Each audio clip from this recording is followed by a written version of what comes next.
എടാ റഫീഖെ, നിനക്കൊരു അത്യാവശ്യമാണെന്ന് പറഞ്ഞപ്പോഴാണ് ഞാൻ ആ പൈസ നിനക്ക് സംഘടിപ്പിച്ച് തന്നത്.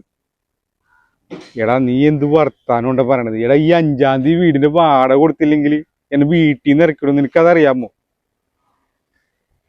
എടാ ഞാൻ പറയണൊന്ന് കേൾക്കേണ്ട അവസ്ഥ. Hello hello.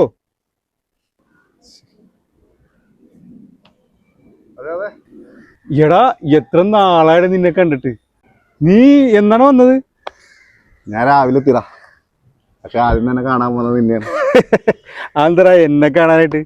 നിന്റെ കുറെ ഫ്രണ്ട്സ് ഒക്കെ ഉണ്ടാവില്ല, അവന്മാരെ കാണാൻ പോയില്ലേ? നിനക്കതൊന്നും ഓർമ്മയുണ്ടാവൂല.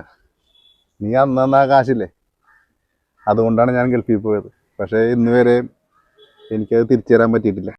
നീ ഇത് വാങ്ങിക്കണം. ഇത് അതിൽ കൂടുതലുണ്ട്.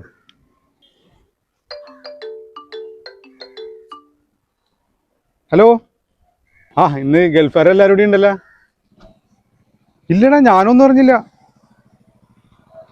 നീ എന്താണ്, നീ ഫിറ്റാണാ? ഷാനു ഇത് ഇവിടെ എൻ്റെ കൂടെ ഉണ്ടല്ലോ.